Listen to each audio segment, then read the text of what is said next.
क्या आप सुखी हो? हर व्यक्ति की ये आवाज होगी कि नहीं।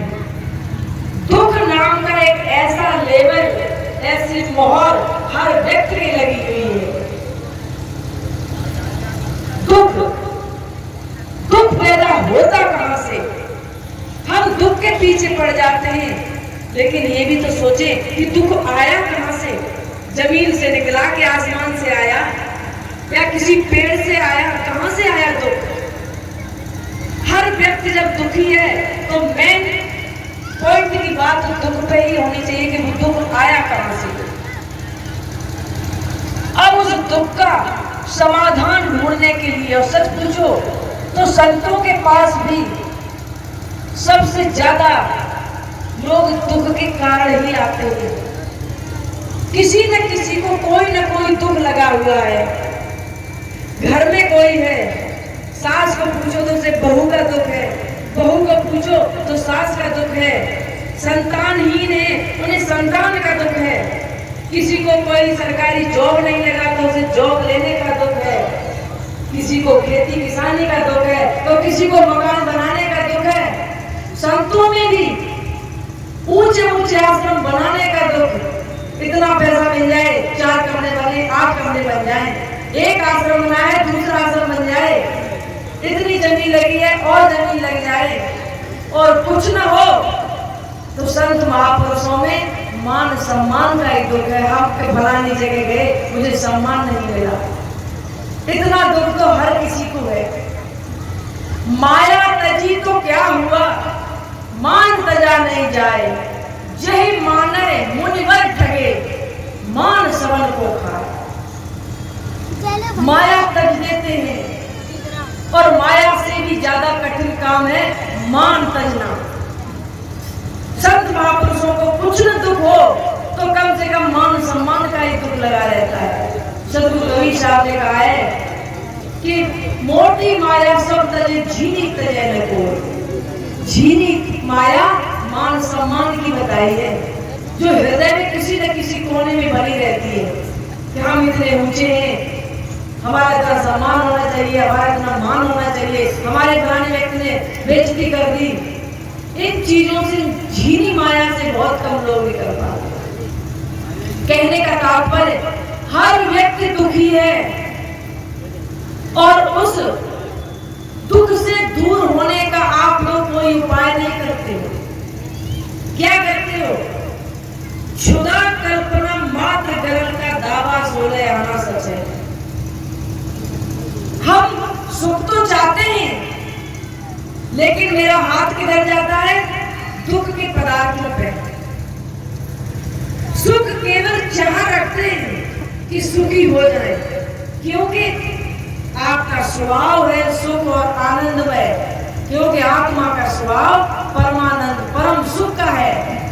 तो वो आत्मा सुख तो चाहती है, लेकिन मेरी इंद्रियां और मेरा मन वही कार्य करेगा जिससे दुख उत्पन्न हो। सुबह से शाम तक तो दुख कहां से आया? दुख मेरे स्वभाव से आया, मेरी आदत से आया। और आदत कहां से आई? आदत सिर्फ 2 चीजों से बनी है। आदत बनती है गलत संगत से और अभक्ष भोजन से। मेरी बात याद रखना, इन 2 चीजों का कोई भी सुधार कर ले, उसकी गलत आदत रह ही नहीं सकती। चाहे बच्चा हो, चाहे बूढ़ा हो, चाहे जवान हो, स्त्री हो, पुरुष हो, गरीब हो, अमीर हो, सिर्फ अपनी संगत सुधार ले और अपना शुद्ध भोजन सुधार ले कि हम कैसा भोजन कर रहे हैं और मेरी कैसी संगत है। अक्सर माताएं मैंने कहती है कि मेरा बेटा तो बहुत अच्छा है, इसकी संगत गलत है, इसके मित्र गलत है, इसके दोस्त गलत है। यदि वो सही हो जाए तो सब कुछ सही है। संगत से गुण उपजे, संगत से गुण जाता। संगत से आपका मन, आपकी बुद्धि, आपका अंतःकरण शुद्ध होगा तो आप शुद्ध काम करेंगे। और शुद्ध और सही कार्य क्या है ये मुझे बताने की आवश्यकता नहीं है। आज 3 दिन से यहाँ सत्संग में भी आप बराबर सुन रहे हो कि पाप कर्म क्या है और पुण्य कर्म क्या है, धर्म क्या है, अधर्म क्या है, कौन से कार्य करना चाहिए, कौन से कार्य नहीं करना चाहिए। संगत, आप संत महापुरुषों की संगत करोगे, त्यागी वैरागी ब्रह्मचारी संतों की संगत करोगे, निश्चय ही जो कुछ बंदी दे नहीं तो बास को वास। खुशबूदार या बदबूदार वस्तु के पास में दूसरी वस्तु रख दो, पास में ही रख दो, और उसको कुछ लेना देना नहीं, फिर भी एक दूसरे में उसकी महक, खुशबू या बदबू उसमें भर ही जाएगी। संगत का वो असर होता है। संगत से अच्छे अच्छे लोगों को अच्छा सद्मार्ग मिल जाता है, और संगत से ही बहुत अच्छे अच्छे लोग गलत मार्ग को करते हुए गलत में चले जाते हैं। मुझे सर्वप्रथम ये संगति तो है, यहाँ सत्संग हो रहा है, कितना बड़ा ये ज्ञान यज्ञ है। यहाँ बैठे हुए मुझे मालूम है कि आप लोग जाने अनजाने में सिर्फ संत पुरुषों की वाणी सुन लोगे, भले ही आपने जाके भूल जाना, लेकिन ये हम गारंटी से कहते हैं कि जब इन बातों का मौका पड़ेगा, चाहे 20 साल हो जाए, चाहे 50 साल हो जाए, आपको याद आएगा कि फलानी जगह सत्संग हुआ था, राधादास ने ये बात कहे थे, चाहे 20 साल हो जाए, भूल गए, लेकिन आपके दिल से वो निकल नहीं सकती। जब उसका मौका आएगा तो आपके सामने आ जाएगा। यहाँ बैठे हुए ये शुद्ध संगति तो है, इनके संस्कार ही तो बन रहे हैं। एक लकड़ी को काटने के लिए कुल्हाड़ी ने 10 बार चोट की। पहली कुल्हाड़ी कह रही है कि मैंने चोट तो मारी, लेकिन लकड़ी तो कटी नहीं, मेरा मारना न मारना क्या फर्क पड़ता है।